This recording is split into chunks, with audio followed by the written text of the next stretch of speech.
dia a todos. Iniciando mais uma apresentação do Clube do Livro. E hoje o nosso tema é doença de Kawasaki. Eu sou Fernanda Salles, R1 em Cardiologia Pediátrica. E essa apresentação é parte do programa de residência da Cardioped Brasil. Então, o livro que a gente vai estudar hoje é o Moss and Adams. E o capítulo estudado é a doença de Kawasaki, síndrome dos linfonodos mucocutâneos. Bom, então, ele traz que a definição da doença de Kawasaki é uma vasculite sistêmica aguda e autolimitada, com predomínio de vasos de médio calibre, ainda de etiologia obscura, sendo uma das principais vasculites primárias mais comum da infância e que representa uma das principais causas de doença cardiovascular adquirida na infância. A principal complicação vão ser, então, os aneurismas coronarianos, chegando até 25% dos pacientes não tratados. Porém, felizmente, tratamento oportuno com altas doses de imunoglobulina reduz as complicações coronárias de 2% a 4%. Sobre as características epidemiológicas, há um discreto predomínio no sexo masculino, na proporção de 1,5 para 1, de homens para mulheres, sendo rara em escolares e adolescentes. Aproximadamente 80% dos casos ocorrem em crianças menores de 5 anos, com pico entre 9 e 12 meses de idade.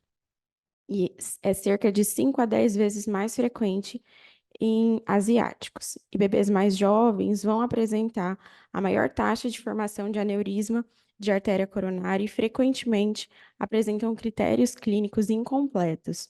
Crianças com mais de 8 anos também apresentam uma maior taxa de envolvimento coronariano.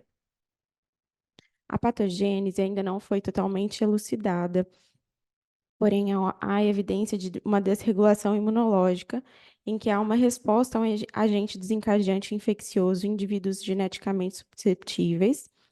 Um gatilho, geralmente ambiental, infeccioso, vai desencadear uma resposta imune prejudicial em um hospedeiro que é geneticamente vulnerável. Na doença de Kawasaki, há uma ativação tanto do sistema inato quanto do sistema imunológico adaptativo, gerando infiltração por células T e células plasmáticas secretoras de imunoglobulina IgA na parede arterial durante a fase aguda da doença. As citocinas pró-inflamatórias vão tornar o endotélio vascular mais susceptível à lise por anticorpos e endotélio vascular ativado expressa antígenos inflamatórios como moléculas de adesão e selectinas, gerando a patogênese da doença. É provável que a predisposição genética afete tanto a parte da susceptibilidade à doença quanto o desenvolvimento dos aneurismas das artérias coronárias. Bom, então, a respeito do diagnóstico, é definido um caso epidemiológico da doença de Kawasaki, de acordo com a American Heart Association, que tem como critério mandatório a febre persistente por pelo menos 5 dias, associada a 4 dos critérios seguintes: alteração de lábios e cavidade oral, com eritema e fissuras labiais, ou hiperemia difusa da mucosa orofaríngea, também chamamos de língua em framboesa ou em morango, hiperemia conjuntival bilateral sem exudato, alteração das extremidades com edema de dorso de mãos e pés, ou eritema palmar e plantar na fase aguda. E na fase subaguda, a gente vai ter uma descamação periungueal e da área perineal. Também temos como critério diagnóstico o exantema polimorfo e a linfadenopatia cervical medindo maior que 1,5 centímetro, geralmente unilateral. E esses são os sintomas da fase aguda da doença de Kawasaki, que é frequentemente precedida por sistemas prodrômicos respiratórios superiores ou gastrointestinais. Essa fase aguda é seguida por uma fase subaguda, que vai ocorrer entre a segunda e a quarta semana de doença. Durante esse período, a maioria dos pacientes vai apresentar descamação, começando nas regiões subunguais, espalhando-se pelas mãos, as palmas das mãos e plantas dos pés, e nessa fase também pode estar ocorrendo as ectasias ou os aneurismas coronarianos e trombocitose. Pode haver também ectasia e aneurismas de outros vasos de médio calibre, como artéria mesentérica, renal, femoral, ilíaca, braquial e axilar, bem como trombose e infarto agudo do miocárdio. Quando a doença arterial coronariana é documentada, o diagnóstico da doença de Kawasaki pode ser feito com pelo menos 4 características principais. E aí a gente vai chamar de doença de Kawasaki incompleta. Todas as características clínicas raramente vão estar presentes ao mesmo tempo, portanto, o diagnóstico requer uma avaliação sequencial do paciente com uma história bem detalhada. Em qualquer criança com uma febre inexplicável com duração de maior que 5 a 7 dias, com algum desses achados ditos anteriormente e com os achados laboratoriais que eu vou mencionar, o diagnóstico de doença de Kawasaki incompleta deve ser considerado e a ecocardiografia deve ser realizada. Muitos bebês muito pequenos têm maior probabilidade de apresentar a doença de Kawasaki incompleta, e, na verdade, alguns deles terão apenas a febre como a única manifestação. Por isso, a ecocardiografia deve ser realizada em qualquer criança com menos de 6 meses de idade, com duração de febre de 7 ou mais dias, com elevação de PCR ou VHS e sem outra explicação para essa doença febril. Cerca de 15% dos casos que têm apresentação clínica incompleta vai ter a complicação das artérias coronárias. A doença de Kawasaki incompleta, então, nós teremos febre por pelo menos 5 dias, algum desses 4 critérios, porém menos que 4 critérios, menor ou igual a 4 desses critérios clínicos que eu falei anteriormente, e os exames que vão ajudar no nosso diagnóstico, como reagentes de fase aguda, plaquetose, anemia, leucocitose, aumento das enzimas hepáticas, hipoalbuminemia, piuristério, hiponatremia e ao ecocardiograma dimensões coronarianas por meio do Z-score maior que 2,5. As características associadas à doença da fase subaguda. A artrite vai ocorrer nas 3 fases da doença, sendo geralmente a poliartrite de pequenas articulações na fase aguda e oligoartrite de grandes articulações na fase subaguda. Em casos mais raros, o acometimento do trato gastrointestinal pode levar também à insuficiência hepática, colestase, pancreatite, hidropsia de vesícula biliar. E no aparelho urinário também pode ocorrer uretrite, proteinúria e piuristério.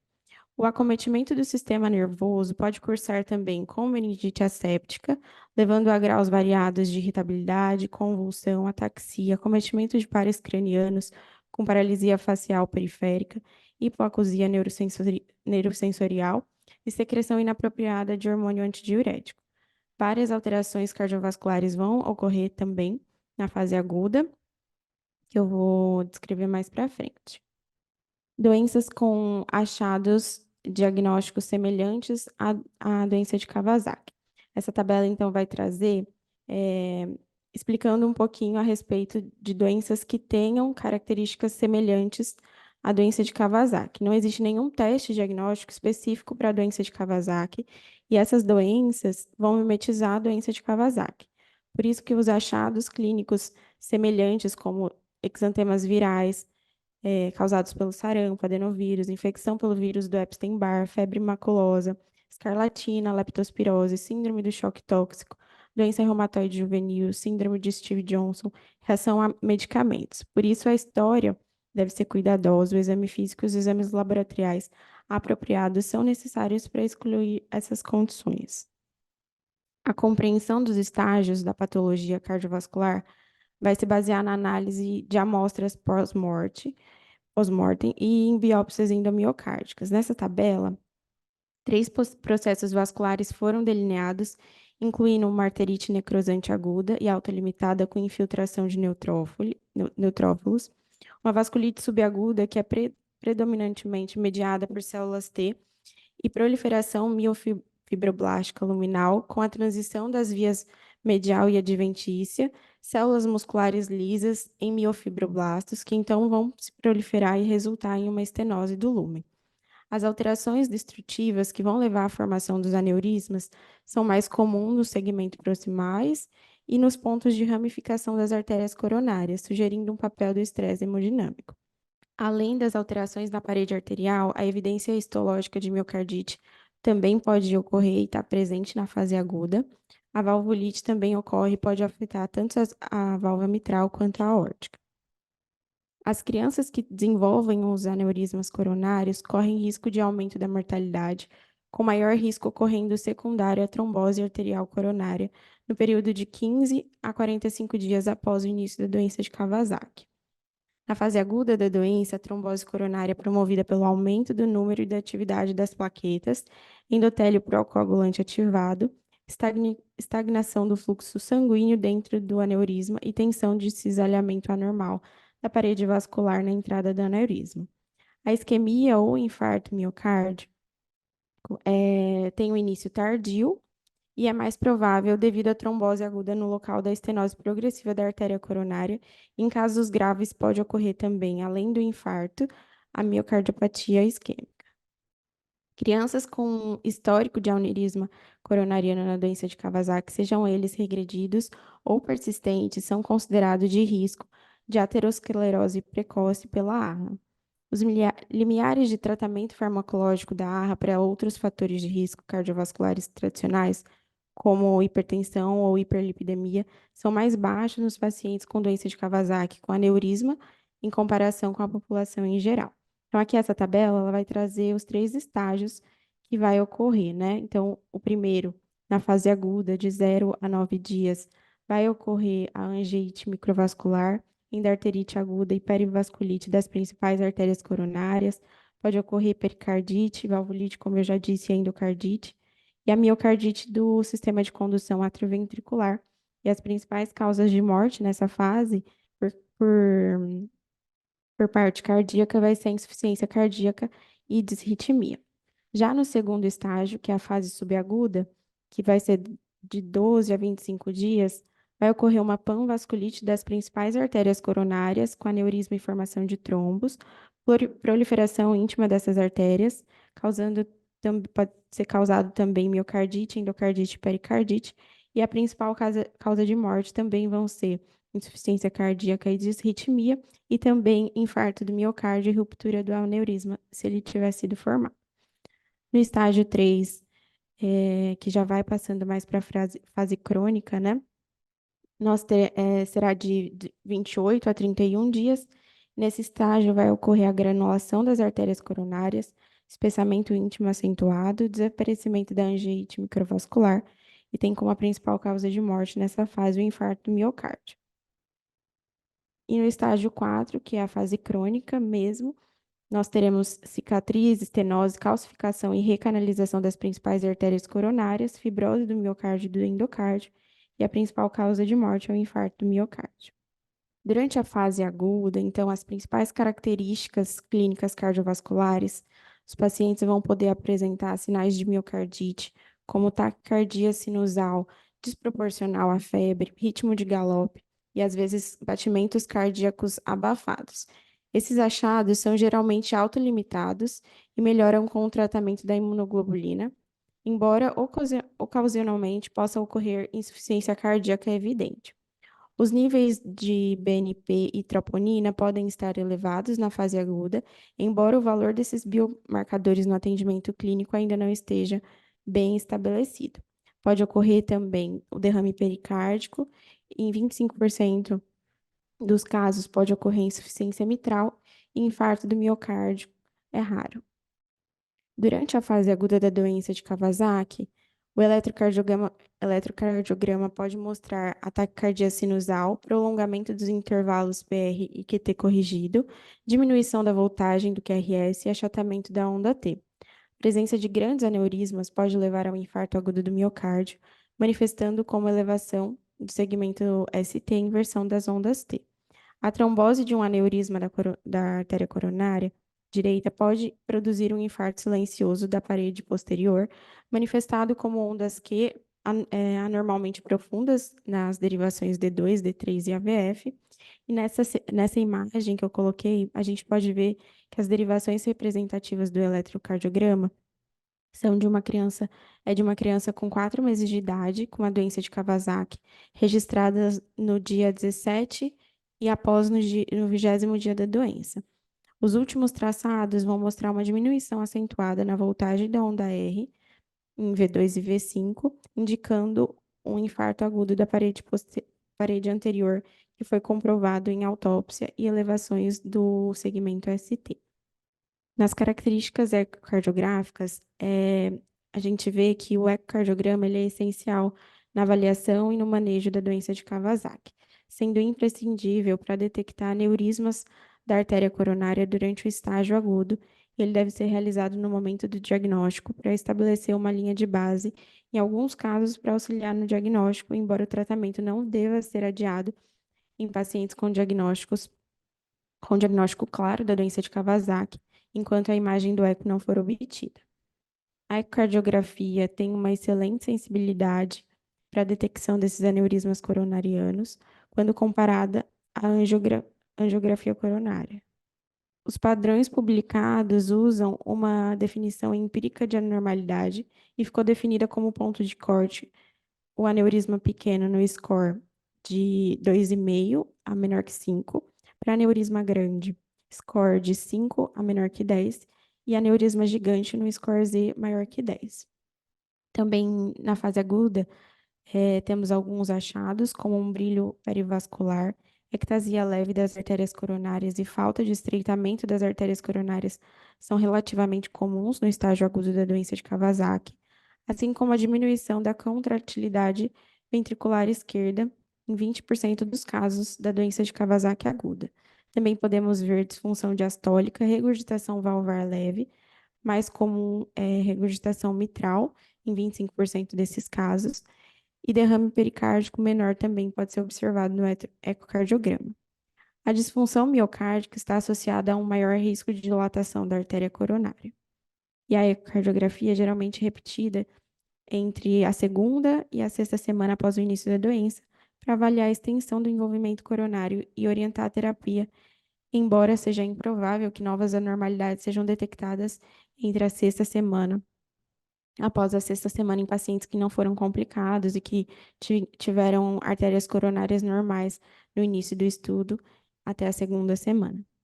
Os ecocardiogramas também podem ser realizados com mais frequência nos pacientes com uma evolução clínica mais complicada, para ajudar a orientar o tratamento. E para os pacientes com aneurismas gigantes, realizamos ecocardiogramas de até 2 vezes na semana, no início da doença, e depois semanalmente, durante os primeiros 45 dias da doença. Após, a gente vai realizar até o terceiro mês e depois a cada 3 meses durante o primeiro ano para avaliar o risco de trombose. Para acompanhamento cardíaco a longo prazo, a ecocardiografia é útil para avaliar a função ventricular esquerda global e as características de motilidade regional, e a competência das válvulas mitral e aórtica vão ser avaliadas. Também temos alguns outros recursos radiológicos que a gente pode estar usando. O teste de estresse cardíaco para isquemia reversível deve ser realizado em crianças com aneurisma coronarianos. Quando usados adequadamente, esses testes, eles vão ajudar a orientar a decisão de encaminhamento de um paciente para avaliação intensiva como um cateterismo ou para uma intervenção cirúrgica quando necessário. A escolha da modalidade de estresse deve ser orientada pela experiência institucional, com técnicas específicas e pela idade da criança.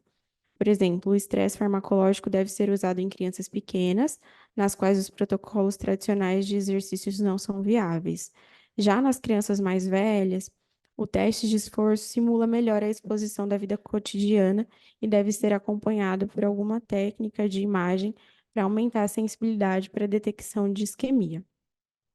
Já o cateterismo cardíaco e a angiografia podem ser úteis para determinar o prognóstico e a estratégia terapêutica em crianças com evidência ecocardiográfica de aneurismas de artérias coronárias grandes ou múltiplos, ou com evidência clínica, eletro ou testes de estresse de isquemia miocárdica positivo.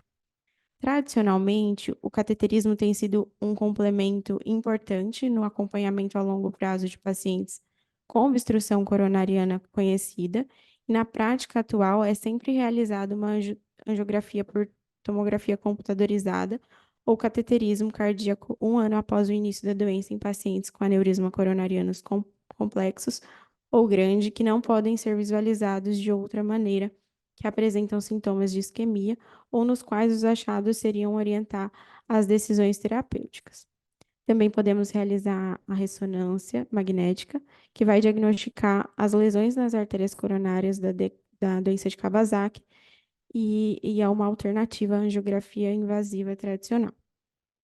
Crianças que desenvolveram, então, os aneurismas de artéria coronária de pequeno a médio porte também tendem a ter um bom prognóstico, pelo menos durante a infância, porque suas artérias coronárias geralmente sofrem regressão ao diâmetro do lúmen. Entre os segmentos arteriais coronarianos com aneurismas, aproximadamente metade deles vão regredir o diâmetro normal do lúmen interno dentro do primeiro até o segundo ano.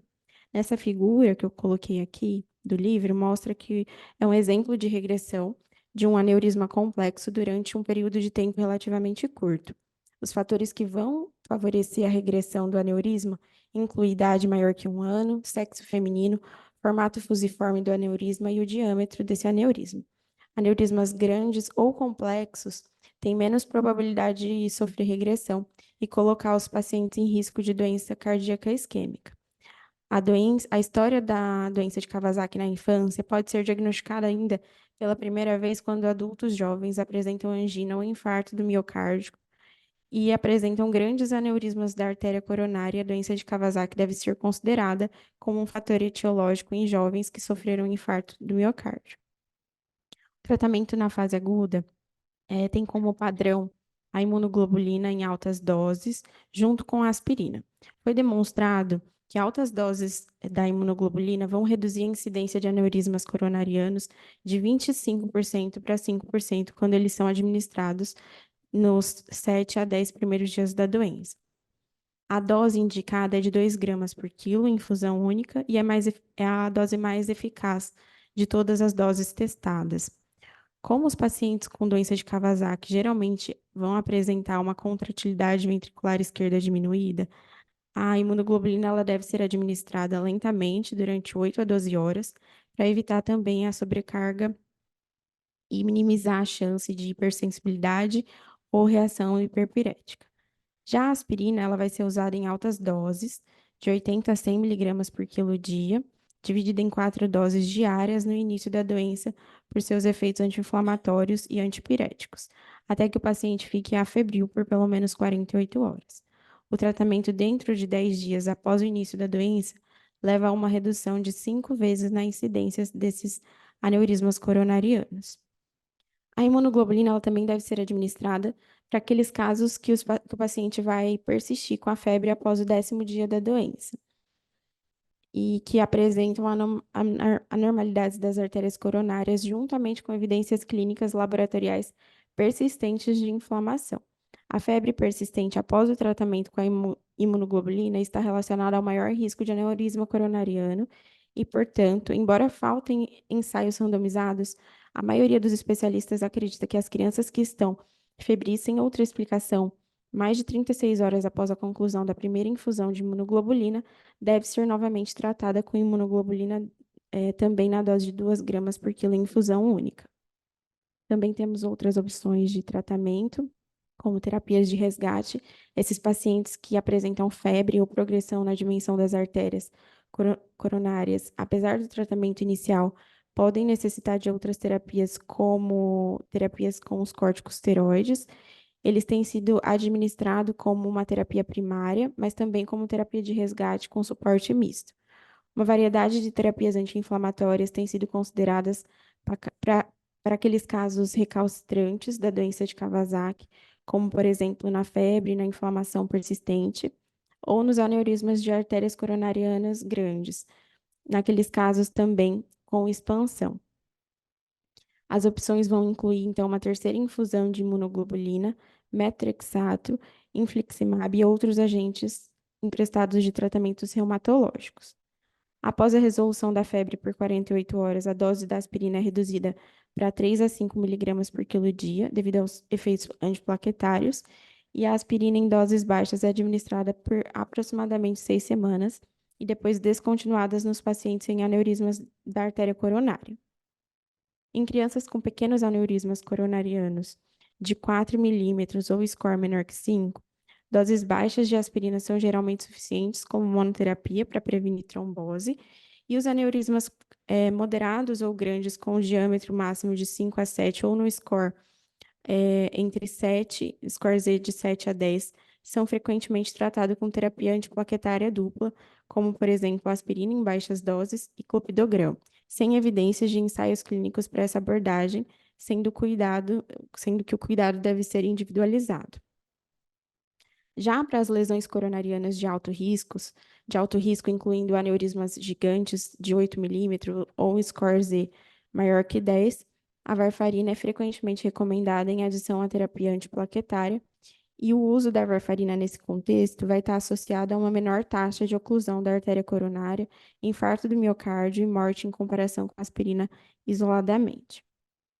O manejo a longo prazo de pacientes com doença de Kawasaki e aneurisma coronariano deve ser adaptado ao nível de risco estimado de cada paciente para a doença cardíaca isquêmica. Apesar da falta de dados na doença de Kawasaki, foram feitas tentativas de estratificação do risco coronariano dos pacientes com base em achados ecocardiográficos e angiográfico. E essa estratificação de risco empírica foi publicada pelo Comitê da ARRA e pode servir como um guia provisório em questão de manejo desses pacientes com terapia antiplaquetária ou anticoagulante, restrição de atividade física, frequência da atividade cardíaca e tipos de testes diagnósticos, incluindo angiografia. O risco geral de um paciente pode diminuir ou aumentar ao longo do tempo e depende se tem, né, a quantidade de aneurismas da artéria coronária e se elas vão regredir ou se vão desenvolver uma lesão obstrutiva. Então, aqui a gente tem que o primeiro nível de risco é o nível 1 e o nível 2. A diferença entre eles é que no nível 1 não vai ter nenhuma alteração nas artérias coronarianas em qualquer estágio da doença. No nível 2, vai ter uma ectasia transitória da artéria coronariana que vai desaparecer nos primeiros 6 a 8 semanas.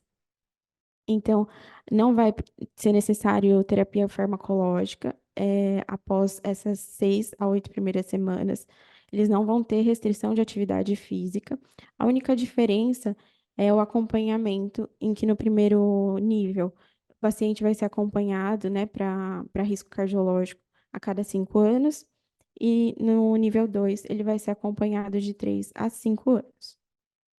E não tem nenhum teste invasivo recomendado. Já no nível 3, vai ter uma pequena alteração de um pequeno a médio aneurisma da artéria coronariana, artéria coronária principal.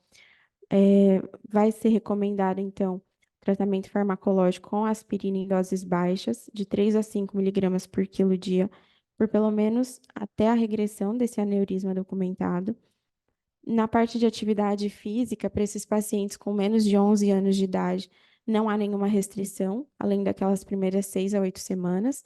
Pacientes de 11 a 20 anos, a atividade deve ser guiada pelo teste de esforço a cada 2 anos, avaliação de cintilografia de perfusão miocárdica, esportes de contato ou de alto impacto devem ser desencorajados.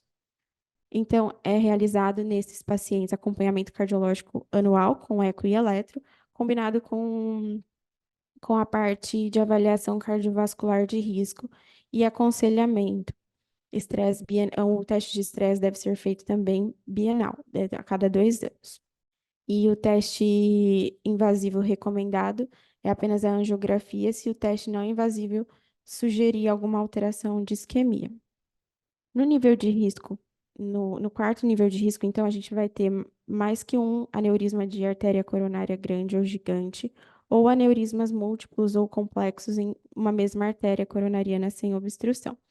Nesses pacientes, é recomendado, então, a terapia antiplaquetária de longo prazo e a varfarina com alvo do NR de 2 a 2,5. Ou também pode ser feita o uso da heparina de baixo peso molecular. A atividade física nesses pacientes, esporte de contato ou de alto impacto, deve ser evitado devido ao risco de sangramento pelo uso das medicações. E outras atividades, ela deve ser recomendadas através de um teste de estresse e uma avaliação do estudo da cintilografia de perfusão miocárdica.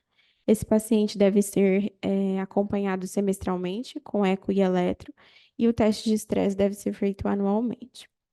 Então, é recomendado, a respeito de testes invasivos, a primeira angiografia deve ser feita entre 6 a 12 meses, ou mais cedo, se o paciente tiver alguma clínica.